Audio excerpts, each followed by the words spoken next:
Are you not entertained? 20-19 is your final score on Monday Night Football. The Tampa Bay Buccaneers take down the Houston Texans in the closing seconds of the fourth quarter. We're going to break that down and much more on today's Cannon Fire podcast. We're also taking your calls. Don't forget it. We'll talk to you in a second. I want to hear cannons. Downfield, pull up, ball to the 5, touchdown Tampa Bay. Mike Evans does it again. Fire the cannons, Bucs. It's first and goal. That's picked off.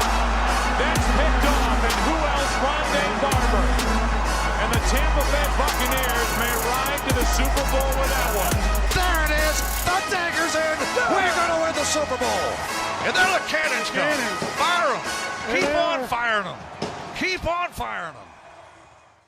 Hello and welcome back, Bucs fans, to a brand new edition of the Cannon Fire podcast, live on YouTube today, wrapping up week 2 of the NFL season. The Tampa Bay Buccaneers victorious and advance their record to 2-0. They win their first regular season primetime game in the Baker Mayfield era, and quite honestly, this was a game that it felt like the Bucs had to survive, but just like we talked about a little bit with week 1, an ugly win is still a win in the NFL. A win's a win, and the Buccaneers are 2-0 to start the season for the 5th straight year. Evan, how are we feeling after that one? Boy, okay. Look, I mean, the Bucs are the Kodiak kids, right? I mean, they really are. They're coming down to the wire. I think you can bet on a lot of things. You're betting the Bucs or whatever. I hope there's a bet if you're going to do like a 1-score game, because yeah, that is definitely a one way to do it. Look, I mean, this is a really good win. There's some negatives. Obviously, there's some concerns, but I think when you look at a lot of things that didn't go their way tonight, and they still come out with a win, it's a great sign because, you know, the injury situation, the team they're playing. Look, I mean, that Houston defense is really freaking good, like really good. Arguably the best defense in the NFL. Like they are good, they're violent. I mean, it's a good unit, and to be able to do that in the final second, I didn't think they had a shot. Like I was like, there's no way that they're going to be able to move the ball this way. But they find a way, and that's the sign of a good team when you find ways to win, even when things don't look, as promising, throughout most of the, pretty much the entire second half. That's a sign of a good team. So yeah, there are concerns, and we're going to get to those, but as they're all, they're 2-0, and that's really all that matters. Also, I almost nailed for the second straight week. I almost nailed the score prediction. I said Bucs would win 20-17. It was 20-19. So almost, but yeah. Again, 2-0 for the 5th straight year, and they definitely earned this one. The injury report will be interesting to watch, obviously on a short week now against New York coming up. But yeah, 2-0 is 2-0. Yeah, and really before we dive into the game, I think one of the top storylines coming out of this one is the list of injuries. From the very beginning of this game, the Buccaneers were losing key pieces, and it wasn't just a guy here and there. It was some key players that I really think affected the tone of this entire game and made it feel as, I don't know, high blood pressure as it did, right? I think is the only way I can put it. This game shaved years off of my life. This game quite literally made me sick. The Buccaneers lost Luke Goedeke to a foot injury early on in this game. He was ruled out pretty quickly. Was limping around on the sidelines and ended up exiting this game. So now you have Charlie Heckett right tackle, and you still have this shakeup, if you will, along the rest of this offensive line for Tampa Bay, and it's not a good look. I think they held together for about a quarter, and maybe that's being generous, because after that, it felt like the pass game for this Buccaneers offense was just obliterated. It really felt like they had no chance to set up any kind of rhythm in the pass game after Goedeke left the game. Yeah, for sure. As we have a $2 super chat from Virgin Boys, says we need Wirfs and Goedeke back ASAP, but does say LFG. So, I mean, look, yeah, appreciate the super chat. I definitely agree with you, right? I think, honestly, if Tristan Wirfs and Luke Goedeke play in this game, I think the Bucs might win it by 3 scores. The Texans' offense is pretty broken right now. There was a lot of things that went the Texans' way. Obviously, the Bucs stopped them there, down there on the 4th and goal situation. But I mean, look, it took two pretty good special teams play for the Texans that muster up like 10 more points, essentially 9 more points. It took two special teams plays, right? A block punt and a kick return or punt return. So, like they struggle, right? But I just think that this offense, and that's why I didn't really have much faith in them moving the ball in this. And then they got the penalty, and they had to go from the 20 down to the end zone. I just didn't think they were going to be able to do it. So I think in Atlanta, they were able to cover it up a little bit, right? Obviously, you had Gedeke for the entire game there. But I thought the offensive line did okay. This one, though, look, you're playing a really, really good Texans team, and I think it showed. There was just literally I was texting in Bucs Nation. We have a group chat, and I was literally texting them and saying like, you can't run an offense right now.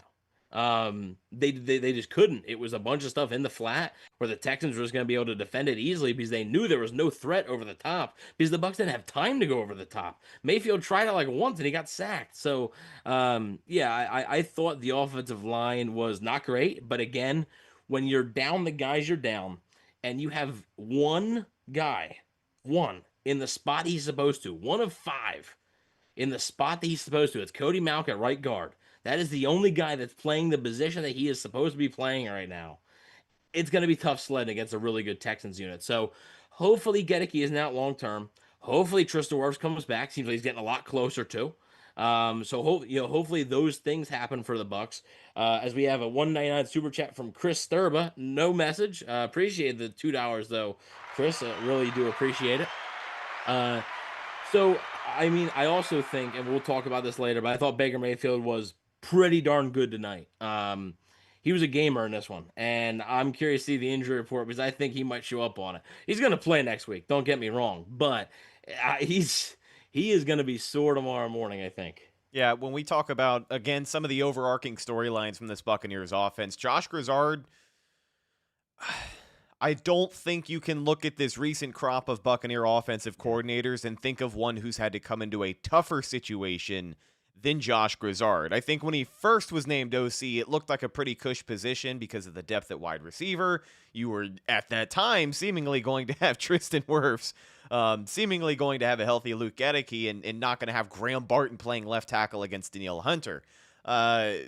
This has been truthfully a challenge for Josh Grizzard, but I want to say that tonight, for the first time this season, I know it's only 2 weeks we're talking about here, but I thought at times before the offense kind of stalled out in the second, third quarter, Josh Grizzard was in his bag a little bit tonight. We saw Cade Otton, Coke Heath get some reps at fullback, and you saw Rachaad White get some effective run plays. I think later on, Rachaad White was getting a lot of necessary snaps, just relying on him from that pass protection perspective, right? When you really got to move the football and you're missing those top 2 tackles. So Rachaad White getting a good amount of usage in this game, but we saw another pop pass to Emeka Egbuka. That was fairly successful. He ends up in the end zone again on a nice little screen pass. Some great downfield blocking for Emeka Egbuka, who now has 3 touchdowns in his first 2 games. The first Buccaneer to have that many touchdowns over the course of 2 games. So he's already in the history books. We'll say later on in the game, the Buccaneers do pull off the win, but a brutal drop for Egbuka. Yeah, it's not a gimme, but it's one you need to catch in that situation. Good ball by Baker. It's not like oh my God, like that is like an all-time brutal drop, but it hits him in both hands. He probably needs to come down with that for sure. But again, he finds the end zone again. So yeah.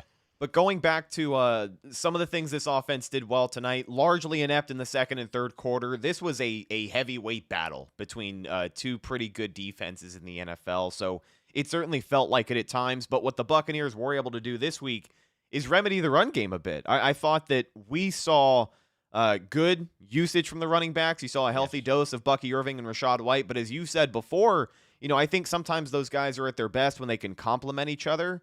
And I think tonight in the run game specifically, it is the best that they have complemented each other in quite a while. Bucky did get a load of the carries, but 17 carries, 71 yards for Bucky Irving.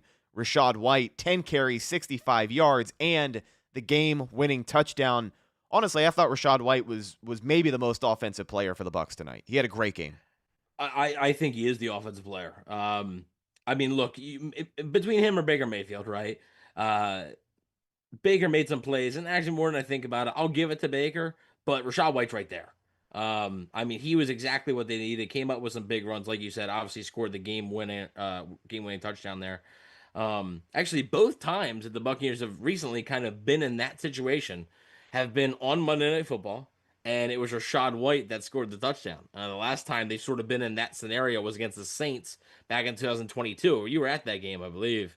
So Rachaad White scored both touchdowns. So it's kind of interesting there. But yeah, I thought Rachaad White was exactly what they needed. And just like you talked about, we've said it that we've said it dating back to the offseason, really, that I feel like this offense, I think, works better when there isn't a number one, right? When there's not a bell cow, this is your running back, he's going to get 25 touches a game. I think this offense works a lot better when it's like how it does tonight. I didn't see Sean Tucker line up at running back hardly at all tonight. I don't know the snap counts. They'll be out tomorrow, but I didn't see Sean Tucker at all. It was the Rachaad White and Bucky Irving show, and good for Rachaad White. He took a back seat to a lot of Bucky Irving hype, last year, and deservedly so. Bucky Irving was great last year, but I think, again, we talk about it, people start to underrate Rachaad White, and hopefully this game reminded them that he's still an effective player. Hey, I mean, you talk about him taking a backseat to the Bucky Irving hype. They kept calling him Bucky Irving on the broadcast tonight. I thought that Joe Buck and Troy Aikman had been in the booth long enough to know their players by now, especially calling these Buccaneers games, and Rachaad White having been in the NFL since the 2022 season now, but it is what it is. Great game for Rachaad White. You love to see it, and I think that it is something that we can look forward to more of in this new Buccaneers offense under Josh Grizzard. These running backs really getting the most of their use here in week 2. You love to see it. 8 catches between the two of them. Bucky Irving had 6 catches for 50 yards. He was fairly effective in the pass game, especially as the game went on. He had a huge conversion on that game-winning drive for Tampa Bay. And then again, Rachaad White, 2 catches for 1 yard. Sterling Shepard, couple of big third down receptions, 4 catches, 34 yards. And then Ryan Miller, who would have thought, 1 catch, 20 yards, your opening touchdown. 1 touchdown for him, and then we mentioned Ibuka getting in the end zone earlier. Let's take our first call of the show. We got a couple of people lined up here. If you were on hold and you left, come back. We would love to hear from you. But our first call going to be from the 585. Who is this? You're on the Cannon Fire podcast. Hey, I just want to say this is Yankee Doodle Bucs fan, and I love our defense. Our defense just carried that thing, man. Mm-hmm. They carried it, and I felt bad for them for a minute, but they just kept lifting the weight, and somewhere our offense got it together, and I just want to say, man, what a game! I mean, game of the season so far, by far.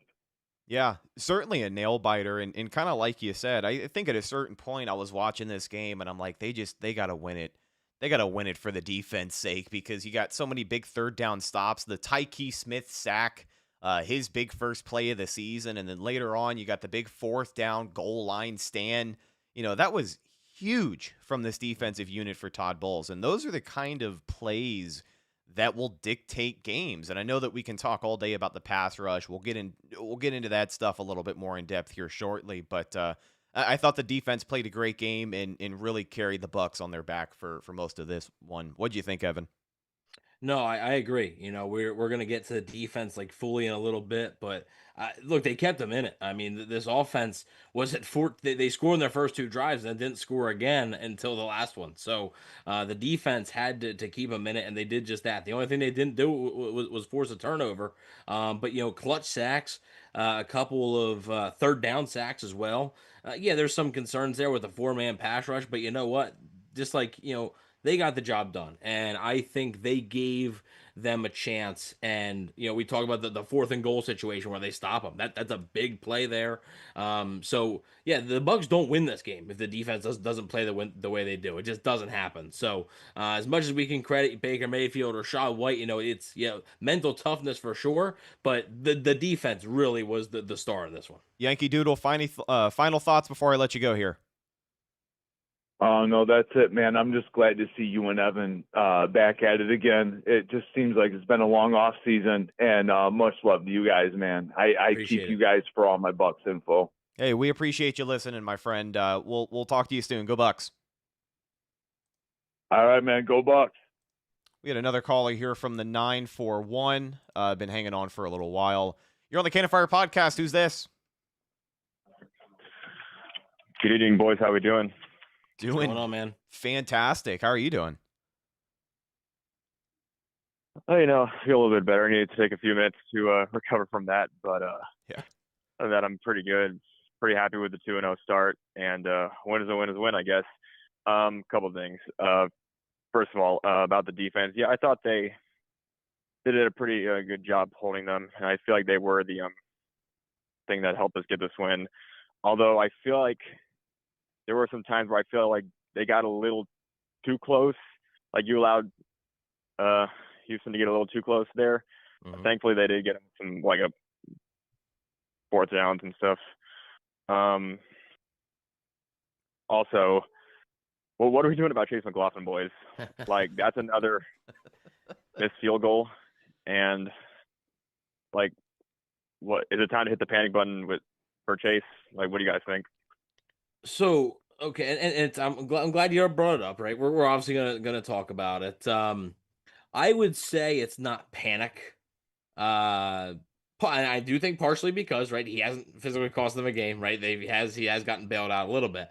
But I would say it's not panic quite yet, but it is now something from where I went last week. I was like, just keep an eye on it to where I'm now like monitoring each kick. So I wouldn't say panic. Now, if he goes out there next week, and misses a kick for a makeable kick, if he misses a 60-yard or whatever, but if he misses a makeable kick that he probably should make and has made for a third week in a row, then you can start to look at like, is there an issue here? But I mean, again, yeah, he cost him tonight. He did, and that could have been a big momentum shift in this game, right? After that kick that was missed, to make it, would have made a 17-10 game. The Texans went right down the field basically, and that was the fourth down stop, I believe. So that really could have swung things. And also, if he makes that kick, it's 19-17. The Bucs don't need. The Bucs don't need a touchdown, to potentially win. They need the field goal. So, yeah, I mean Chase McLaughlin, it's so weird with kickers. You can't say, oh, just adjusted leg. It's a lot of mental stuff. So I am closely monitoring it now. I'm not sure how Rhett feels. Listen, he's not on my shit list yet, but he is no longer Money Mac. He will not. He's got to earn it. He's got to earn it back. He's got to earn it back. He will not be Money Mac until I can faithfully invest into Chase McLaughlin as a kicker. What the hell, dude? What the hell? Again, I think we have reached a point now where 2 weeks in a row he has single-footedly dictated how these games have finished.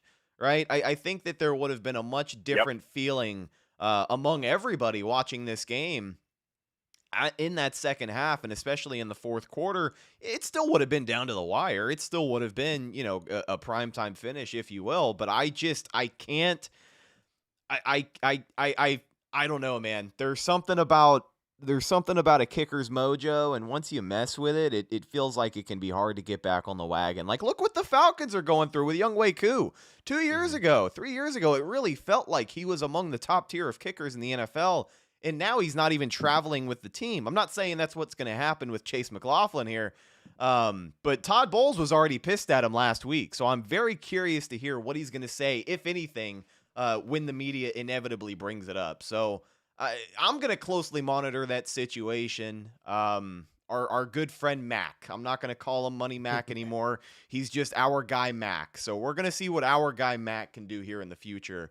But to kind of tack onto your extra point there as well, Evan, I'm curious your take on this. I do think that there were a couple of points tonight where the Bucs certainly benefited from Houston kind of self-imploding a little bit, whether it's just stacking up unnecessary penalties or, turning a potential 3rd and 25 into a first down for the Bucs that ultimately leads to points. Like that's the kind of stuff that I think, while there were times on that big time punt return, the block in the back where they claimed they didn't see anything up in the booth. That's one discussion, but I thought there were certainly times it felt like they got bailed out, for lack of a better term. Yeah, I think there is a little bit there. I mean, look, I think I thought in the first half there wasn't many penalties, right? And then the penalties started to kind of rack up. Like you said, it wasn't like Houston wasn't getting like, oh, ticky tack penalty and stuff like they were getting penalties on Houston that were resulting in first downs. Yeah. So that's always a big thing. So yeah, sometimes they got bailed out, but a lot of times I thought they were like, like it wasn't like, oh man, that's a bad call there. Like I thought the call was decent. But yeah, I mean, look, you need some luck in this game too, right? You're not going to win every game just by sheer dominance and this and that. There's got to be some luck involved. So, final thoughts before we move on, my friend. Yeah, real quick, I think I feel like Josh Grizzard just needs to get better on plays. Like I think we had too many missed opportunities in the second half to get stuff going. So hopefully he cleans it up. But appreciate you guys taking my call. Yeah, again, happy we're going 2-0 again. So, yeah, have a good night, guys. Go Bucs. Yes, sir. Go Bucs. Yeah, I struggle to really criticize Grizzard right now. I do as well. I think a lot of people can look at just the situation, the hand that he's been dealt. It's just one thing after another. It seems like. Again, I want to emphasize that it felt like the Bucs survived tonight with the injuries that really started to pile up. I'm curious to see what it's going to look like throughout the week. But really for Josh Grizzard, once he gets his Tristan Wirfs back, once he hopefully gets his Luke Gedeke back, I'd like to not see Gedeke miss any action, but at this point, I don't know. Just because it's a lingering foot issue at this point. It was something that was on the injury report headed into this game. Once he gets that consistency, I'd like to see him build off of what we saw in that first and second quarter. But I will say that in this game, when the offense started to lull, specifically in that second half, I thought that they had a little bit of juice running the ball. Bucs well over 100 yards rushing tonight. That was really what kind of carried the offense.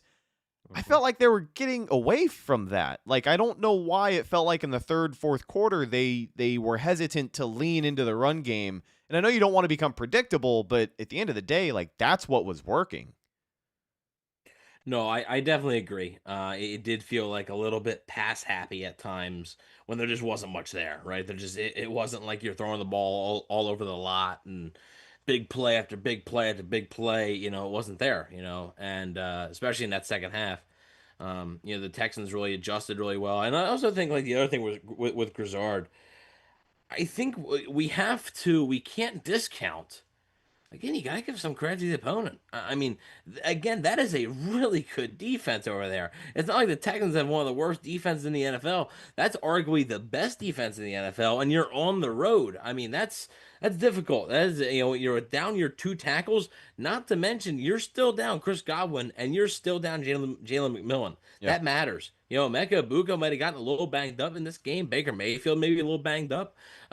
That's all that stuff matters. So I'm not really, willing, gonna criticize Grizzard too much right now until we see, one, more of a sample size, and two, that sample size with the starting lineup they're supposed to have, right? Once Tristan Wirfs comes back, Graham Barton can move from left tackle back to center. Bredesen goes from center to left guard, and all of a sudden, you're kind of just thinking about like, okay, let's say Gedeke's out a couple weeks. Okay, can Charlie Heck hold up on the right side? Like that's like the only question you have then. I think at that point, then you're going to get a lot more answers on a guy, like Josh Grizzard. So we'll have to wait and see. But again, also like, look, yeah, I know the players executed it. He called the plays to drive down there and score the game-winning touchdown too.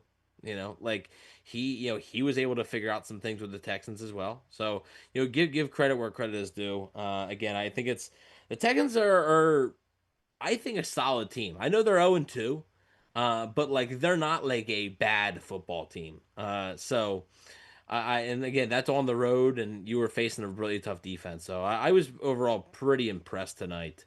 But again, it does have to get better, but I think it also has to get healthy. Yeah, but it's a gutsy win.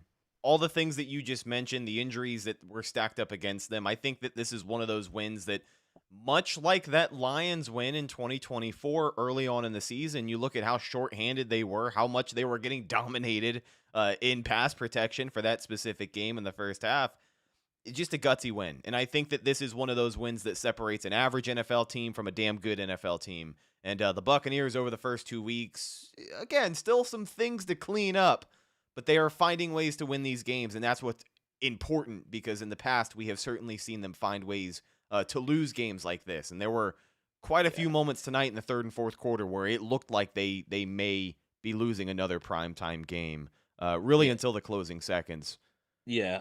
Really quick, Greg Allman says, Bowles says Kalijah is in a sling, but they won't know severity until they get x-rays back in Tampa. So I would assume, like, the weird thing to me is, like, he wasn't ruled out immediately, right? Like, Gedeke was quick, right? Yep. Like, Gedeke was ruled out almost immediately. So I'm hopeful that it's not like a torn pec, because if it's a torn pec, he's out for the year. That's going to be 6-8 months. If it's a torn pec, he's out for the year. But if it's like a strain, he's probably only out a couple weeks, which still sucks, but, like, it's better than the year. So we'll see. I am a little hopeful just for that reason. But yeah, we'll definitely see. It's it's gonna be tough, but hopefully, it's hoping for the best, and hopefully it's just not torn, because that's the one thing that would lead to him being out, for the whole season. But I would expect him to miss some time, which still sucks anyway. Yeah, and it would certainly put a damper on the Kalijah hype train that I have been steadily pushing since probably this time last year. So we'll monitor that situation and, of course, keep you updated throughout the course of the week. Before we dive into the defense a little bit more, we've got another caller. We appreciate you hanging on for us from the 626. Who's this? What's up, guys? It's Richard T. from the West Coast. West There it is. Coast. High energy for the win, Richard. How we feeling? All I do is win, win, win without a doubt. Oh, yeah. This is finally, we got some curses lifted.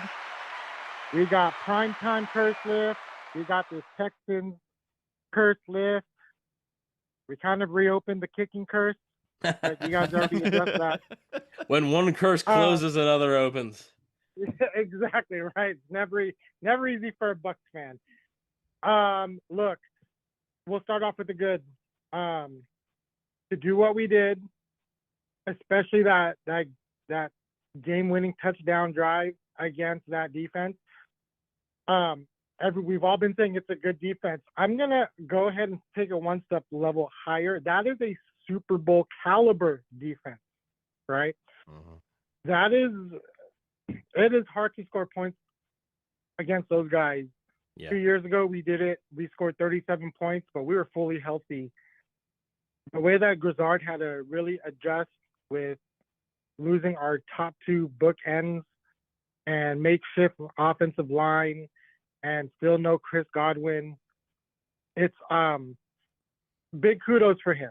I get it, 20 points, not a lot of points, but kudos to the defense for not letting the other team score more than that.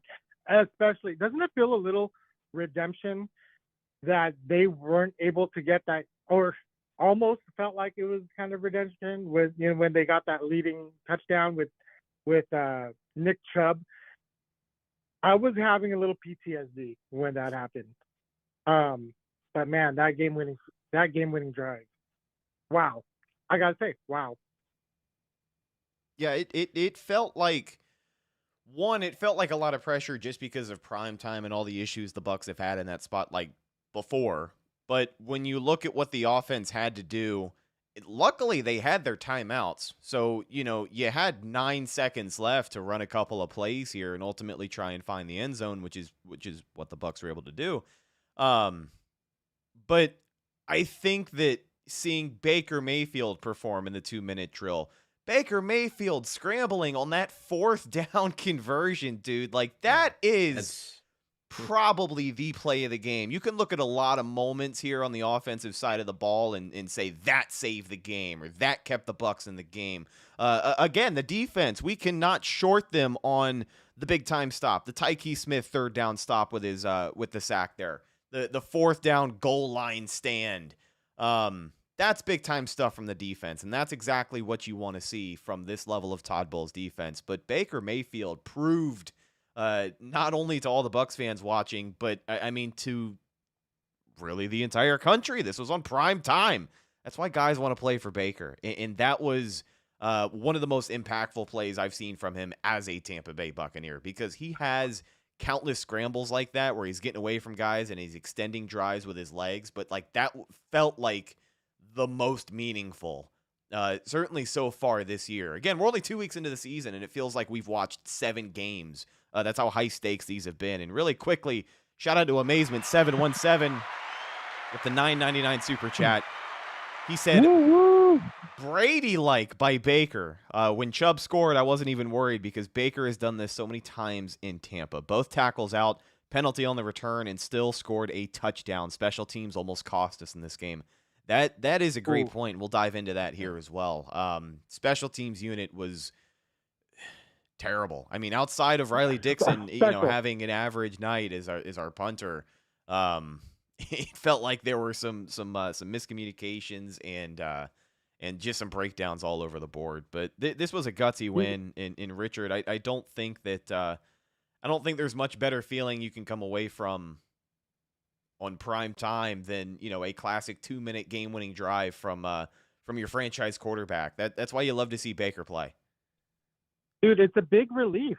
It really is, because you finally get to see our team under the lights go home with a W. And when was the last time that happened? Christmas Day 2022? Yes. In Arizona?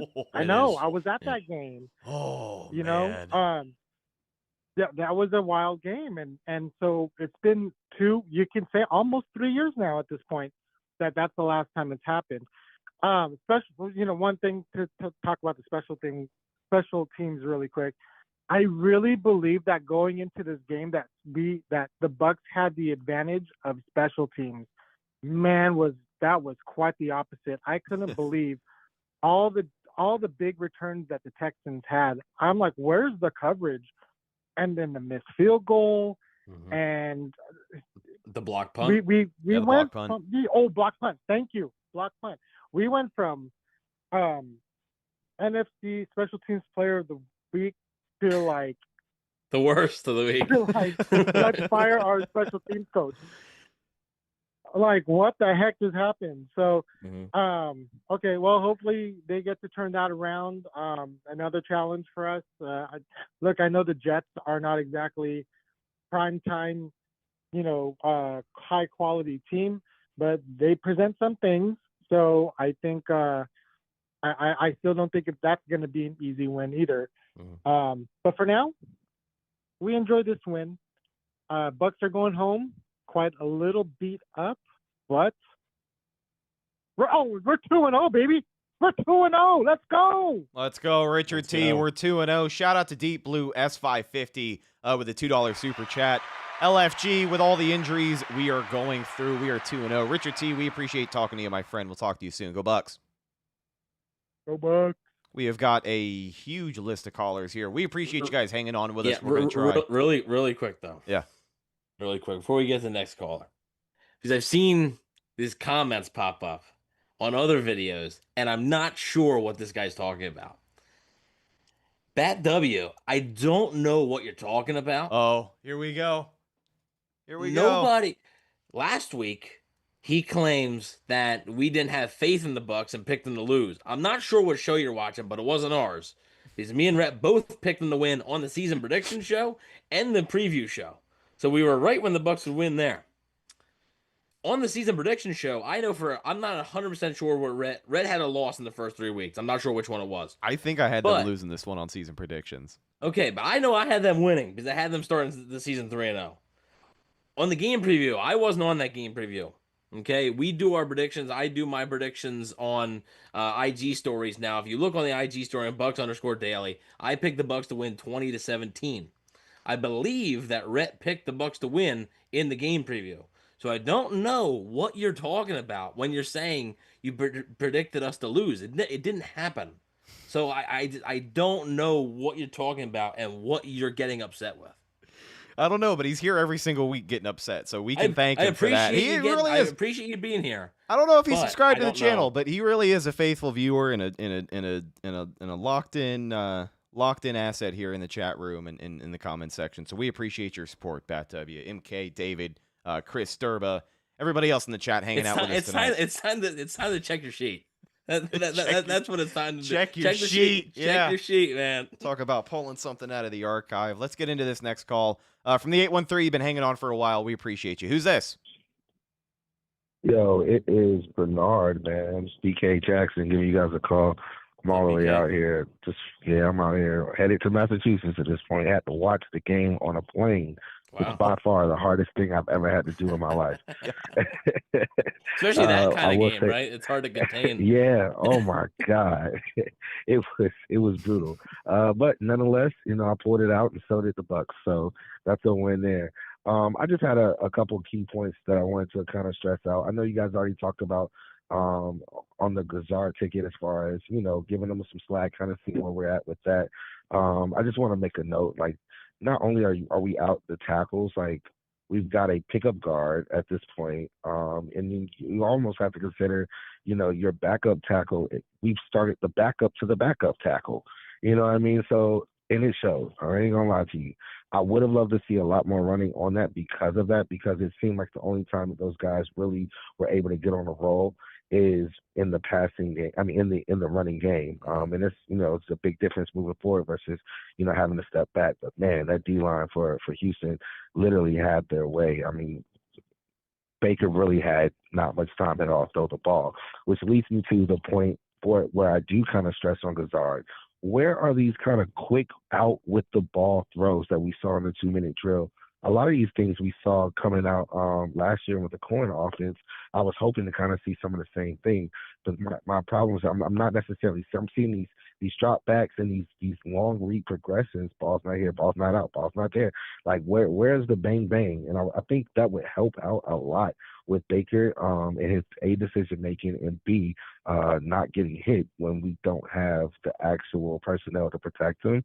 When we talk about the kicking, we had a bad kicking game all around today, okay? Like, I don't care if it was punting or kicking field goals, all right? Like, to not see that there's 1,000 people in front of you and just going through your normal punting rhythm and not trying to rush that ball out definitely almost cost us the game for sure.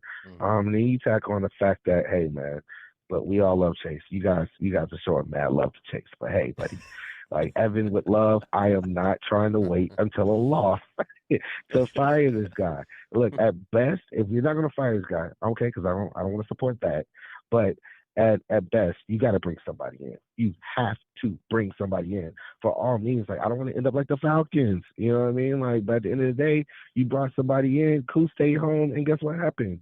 He wound up kicking all the field goals to win the game. Like, you know what I mean? So it is what it is. At the end of the day, I just would like to stay on the front end of that and not be reactive to a problem that we already clearly see is here. And then last thing, and then I don't know what the coverage was, but from the first play of the game, as far as the kickoff, throughout the entire game, our coverage was crap. Like crap. Anytime we had to kick the ball off, I mean, I don't know what the return yards were for the returner, but sheesh, I could have started him in my flex and been up like 50 points. Fantasy football right there, reference. All right, but lastly, I'll say this. The defense definitely held their own. My only knock is the same knock as last week. Hey, guys, we got to catch the ball. We love Levante. I love Levante, okay? But I would have loved to see him come down with that. And just like last week, those type of swing plays, those turnovers, the turnovers are going to separate, the okay defenses from the good defenses, and then the points that we actually can get on defense is going to separate the good defenses from the great ones. And right now, like we're teetering between okay, solid, and good defense, only because we're not capitalizing on those interceptions that literally happen right in front of us. And I would just like to see us do that. And we'll see injuries. Lord have mercy. Let us pray, and we'll see what happens next couple of weeks. I'm gonna get off and let you guys do your thing. BK, we appreciate you, man. We're going to dive into this defense. We'll talk to you soon. Go Bucs. Absolutely. Go Bucs.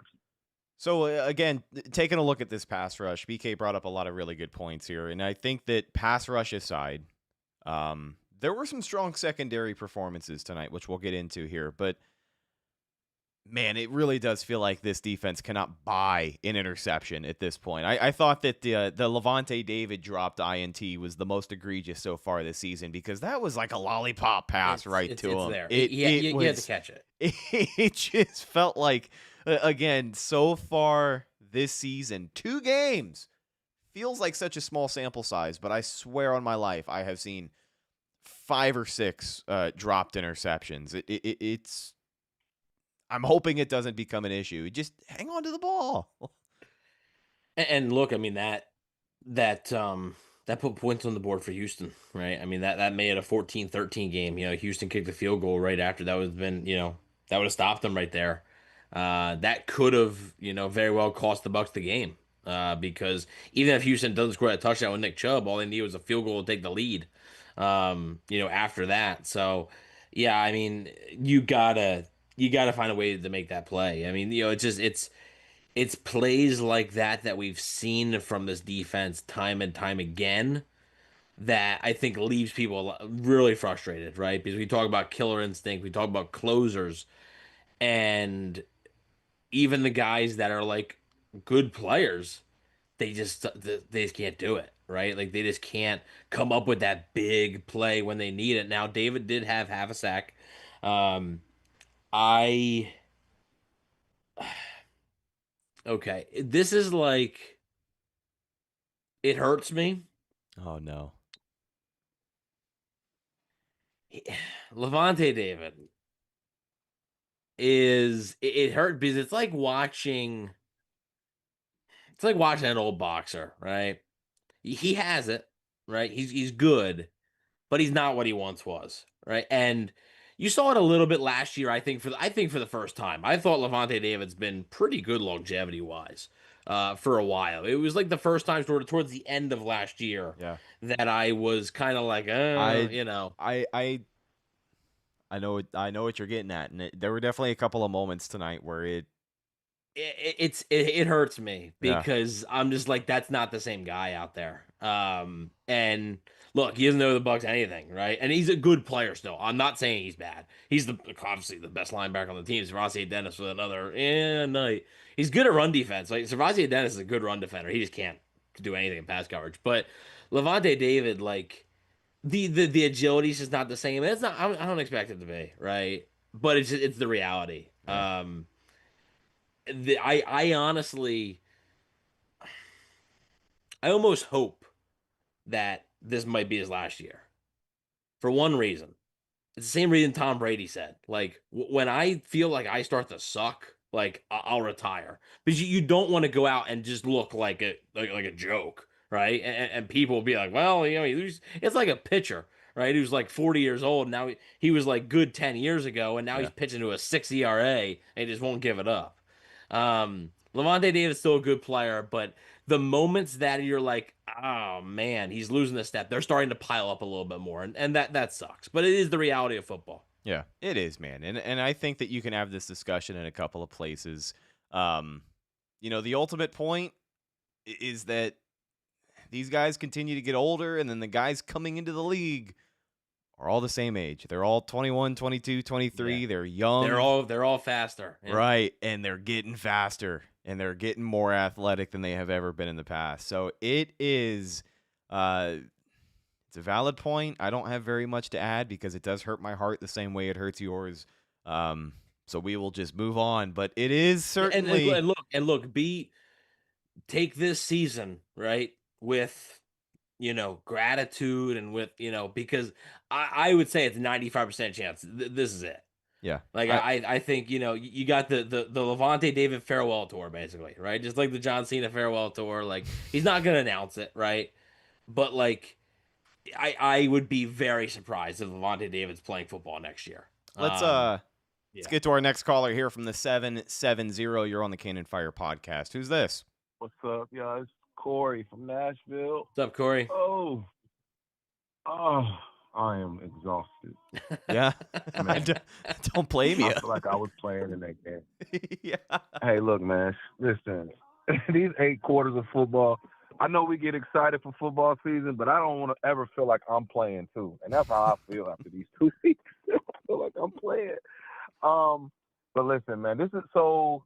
I'm really good friends with my guys over at the Loose Cannons, man. And me and Sam Ali, we talk all the time. And I told him this was the next level of Baker's elevation and growth. He's fun. He's rah-rah. He's great. He's exciting to watch. But his ability to execute when we really, really need to execute was the next level for him as far as a sign of maturity as your franchise quarterback. And he's checked every box so far this year. Mm-hmm. We now know how good Atlanta's defense is. Look, and I'm comparing it to the fact that we shuffled our O-line just as much as Minnesota had that shuffled ass O-line that they were using last. Can I say it? Can I say it? Yeah, sure. Yep. Let it rip, man. Had that shuffled O-line.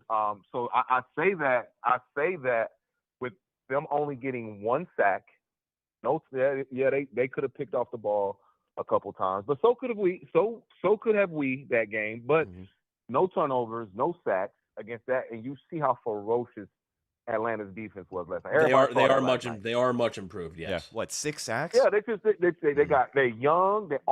I've never seen a team of all rookies. All of their draft picks made plays last night. That was pretty cool to see. But forget them. It's the Falcons. They'll screw it up. But so I get to. They're 1-1. The Bucs are 2-0. So. Yeah, but they're 1-1 for a reason because we are the upper echelon of the NFC South. And quite frankly, we are the upper echelon when healthy of the NFC. Everybody's loving the Packers right now, but if you watch that Packers team, their strength is our strength if we're healthy. If we got Tristan and Luke, Micah is Micah. He's a great player. He might make some plays, but you're not going to hear his name much when we play them. And their corners do not scare me when you're talking about our receivers. But anyway, that's for something down the line. That may not even happen. But back on Baker and this team right now, the way we are taking on the identity, there's no panic. There's no panic. We had every reason to lose tonight's game because, football is played in 3 phases. And we lost the special team phase. And unfortunately, we got to bring a kicker in to at least compete with Chase, in my opinion, this week. We cannot have a team as talented as we have, and we get games in the balance because we're missing field goals. Amen. So that field goal was 36 yards tonight. He can't miss that field goal. He can't miss that extra point in Atlanta. We can't do it. Our team is too talented, and it just cannot happen right now. We have got to have a kicker where we send him out there. And Chase has been amazing. That's why, sometimes you got to have that competition too, man. I'm not saying he should lose his job, but I think we should bring a kicker in to compete. Just that. But that's just how it is. But Baker Mayfield, man, I don't know what to say about this guy. I really don't. His and I'm about to go. I know you guys got other people, but his redemption arc, honestly, he needs to have a special, like even just like a 15-minute presser special on how he's been able to resurrect his career here in Tampa. For the last 3 years, he's been a top 5 quarterback, statistically speaking, and he's been in the playoffs. He even has a playoff win. He doesn't get the respect he deserves because we know we're in Tampa, just like Levante doesn't get the respect he deserves. But I'm so proud of this team. Come on, man. I'm 37. I've been a Bucs fan for 20 plus years. We lose this game. We lose the game. Oh yeah. 9.5 out of 10 times as a Bucs fan, we lose this game. That as soon as dude gets that punt return, and even though he got blocked in the back, we don't do smart plays. Like I personally think we let them run that touchdown in. I'm just gonna be honest with you. Just the way it looked, and looking at the time situation, like we can get the ball back. Next for them, it looked like we kind of let them run that ball in. But, man, this defense is Todd Bowles, and he's doing an amazing job, man. Go Bucs, man. We got the Jets. This is the problem, though, before I go. Exact same position we were in last year. Oh, yeah. I said at the beginning of my call, let me see the growth and maturation of Baker, and let me see the growth and maturation of this team. We should just outright beat the Jets. It's the NFL. I understand that. But we should go 3-0 next week. We should be a 3-0 football team next week if we are the team that I think we are. The injuries suck, but I believe in the preparation on this team and the talent on this team. Go Bucs, man. Go Bucs, Corey. Great call, man. We'll talk to you soon. He is right. It is the exact. So the Broncos were 0-2. The Bucs were 2-0. And the Bucs were, gearing up for the Broncos. Everybody's like, "Yep, they're going to be 3-0 and this and that." Now, the one thing I would say is I do think the Broncos, I do think they had more talent than this Jets team. Like, I think this Jets team is just bad. But the Jets do have some talent on defense. It's just their offense has been brutal, has been put their defense in some really bad spots. And also, there's just something about when a team gets embarrassed, what they do the next week, right? It's a pride thing. Yeah. Right? Like it's a pride thing. Um, the Bucs lost 56-14 on Thursday Night Football to Atlanta. The very next week they go into Pittsburgh and beat the Steelers and nobody expected them to, right? It's just now obviously the Jets loss wasn't like that. But it's just it's a pride thing. So the Bucs have not been 3-0 since 2005. And we were just talking about how they're 2-0 for the fifth straight time. That means they are 0-5 in their last week threes. So yeah, there's an opportunity here, but we'll get to that. And that's because it's tough to talk about that because I don't know who's going to be available right now. To be honest with you, I mean, I really don't. So yeah, but I mean, look, it's nice to be 2-0, right? That's the big thing. It's a lot. It's a big difference, 2-0 or 1-1. It's a pretty big difference. Yeah, and just another update here is we mentioned the injuries on defensive tackle Kalijah Cansey. This report from Mike Garofalo, he says, #Bucs are hoping defensive tackle Kalijah Cansey suffered a muscle strain rather than a tendon tear. The former would be a shorter absence. The latter would mean surgery and likely end Cansey's season. I know you had alluded to that earlier. The MRI back in Tampa will tell the full story. So we'll find out about that sometime, hopefully tomorrow or within the next day or two. But just something to keep an eye on. Probably maybe closer to Wednesday. They'll especially with traveling, they'll probably have off tomorrow. Corey made a lot of good points. Yeah. And before we kind of wrap up the defense here, I do just want to touch on one of the things he had mentioned. This Buccaneers offensive line, Josh Grizzard doing what he can with what he has. You said it already. If the Bucs have, honestly, if they have either Luke Gedeke or Tristan Wirfs, it feels like this game is over by the start of the fourth quarter. But I mean, when you think about when's the last time a team has had like a big name edge rusher and they were just consistently getting to Baker? I'll tell you. I mean, Aiden Hutchinson was the one, but it was like was it Bosa? Right? No, I don't know. Because really it was both of them. Like Will Anderson Jr. and Danielle Hunter were both getting after. Oh yeah, it was consistent. Just because Graham Barton was, once they found that mismatch, they abused it because he was getting brutalized. He was getting tossed by the third quarter. It's just tough. He doesn't have the length to keep up with a guy like Danielle Hunter. But I mean, when this team is healthy with that offensive line, outside of week 2 last season, I can't think of another big name edge rusher that's really come in. It's been a while. That's really come in and dominated the game that it felt like Houston was able to do. So, just to further put emphasis on the gutsy win by this Buccaneers team, that's a and it is funny that when we talk about both of those, they're both wins. Right. That is kind of funny. Yeah. But Bat W says Cansey may not get his 5th year option picked up. I would assume he will. That's obviously an off-season decision. He's in year 3 now, so the Bucs will have to make that decision this off-season on whether they're going to pick up the 5th year option. I assume they will. I mean, there's enough talent there to where you're probably gonna pick him up. So, I mean, go ahead. I was just gonna kind of touch on the secondary here as we can kind of start to wrap up. Tyke Smith leads the Buccaneers in tackles for a second straight week. Had a sack on a big-time third down, a drive killer there. But I really want to highlight Antoine Winfield Jr., man. I thought that tonight was one of those games where, much like he was in that season where he got paid, just felt like he was all over the field. And I really like what I saw from him tonight. Showed up in run support a big couple of times as well. Yeah. No, I thought the Bucs corners overall played pretty well. I mean, Nico Collins had the 1 touchdown. And I saw some people blame Zion McCollum. Yeah, I mean, there's only so much you can do, right? Yeah, I mean, just perfect throw, perfect catch. Yeah, I mean, I'm not gonna kill McCollum for that. That's a pretty tough play. And Nico Collins is a good wide receiver. So, I thought the corners played okay. I think my biggest concern on defense is probably still the linebackers. But Gervais Dennis did get beat a couple of times tonight. Took some bad angles yet again. So hopefully he can clean that up.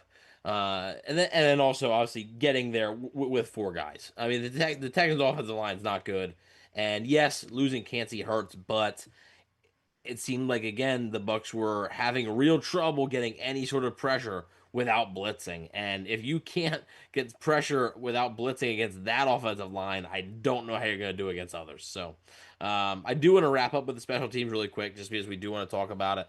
Look, they almost single-handedly cost them this game. Single-handedly, even more so than last week. And last week, the Bucs special teams, you talk about, Cameron Johnson getting special teams player of the week. Last week was a good shift, right, in the special teams. Kind of ignited them, right? Cam Johnson has the big return, ends up in a touchdown. This week, you have the Chase McLaughlin missed kick. You have big-time punt returns. The one punt return set up the go-ahead touchdown. That almost ended the game. And then you also had the block punt. And it wasn't just that block punt. They were close to having like 2 more block punts.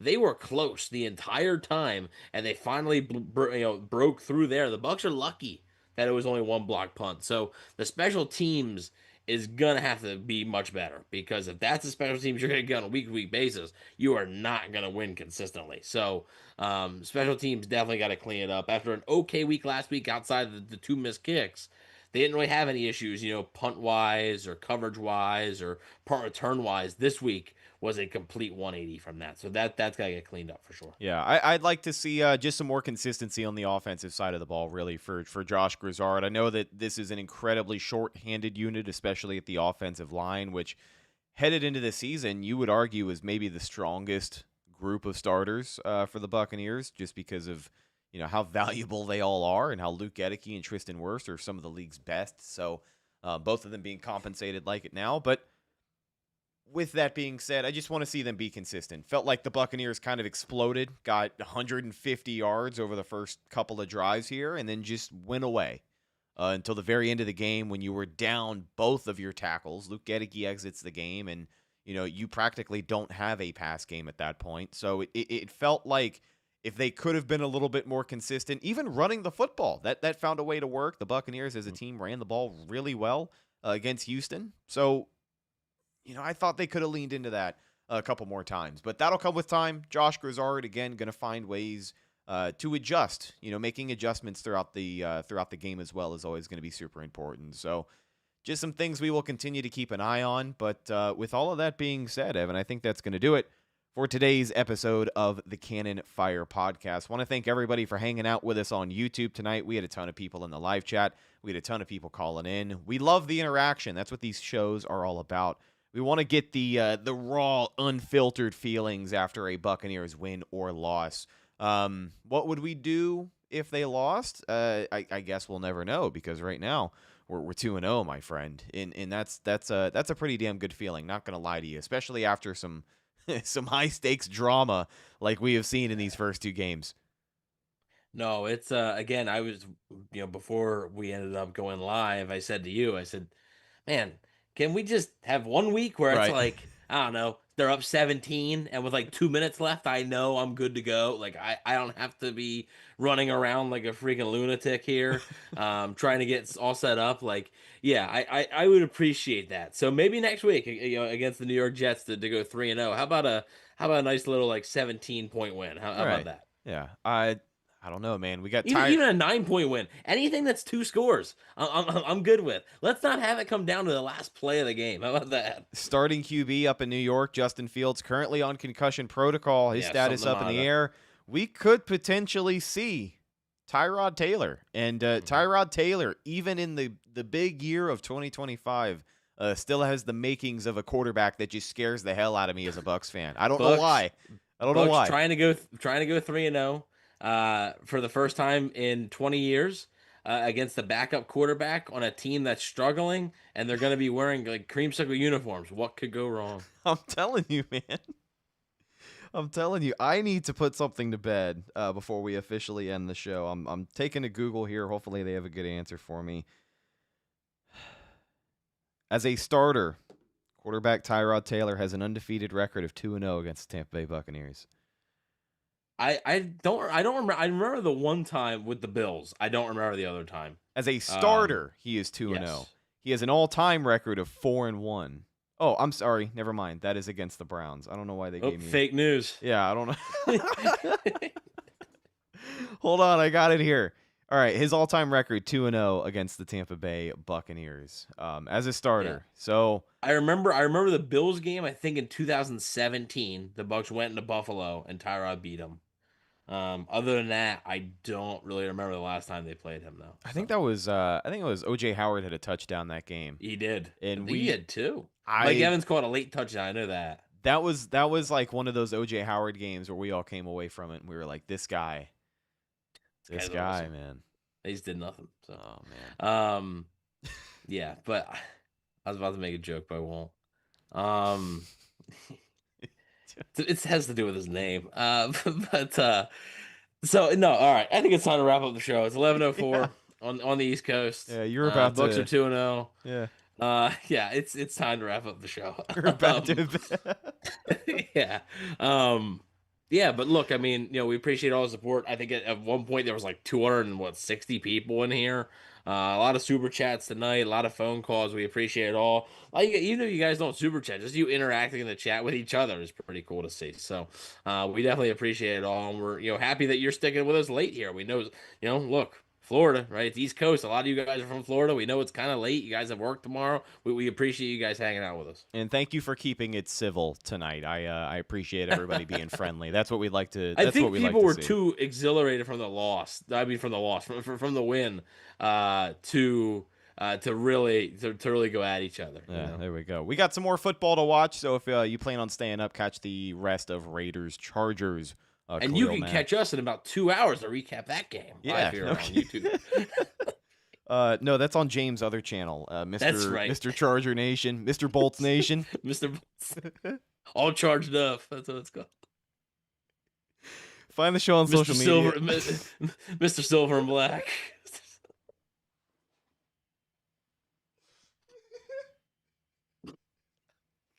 What a show! What a show! Great. Oh, we appreciate you guys. So go subscribe to Mr. Bucs Nation if you haven't already. Our great friend James Hill. Or not. Find the show on social media: Facebook, Instagram, and Twitter. All of those are Cannon Fire Podcast. he gets all like the face paint, like the silver and black face paint.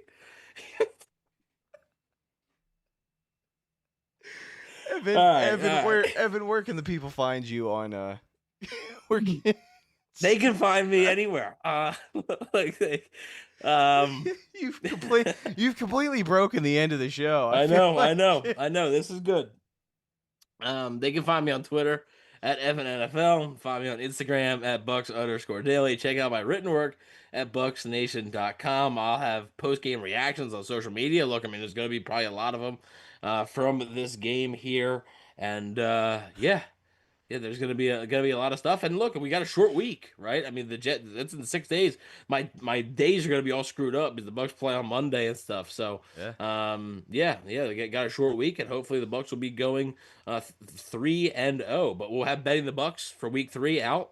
I think we went 2-2 again tonight. CJ Stroud just narrowly did not get the passing prop that we had. Bucky Irving, though, I took him over 2.5 catches. He was the Bucs' leading reception. He had 6 catches tonight, led the team.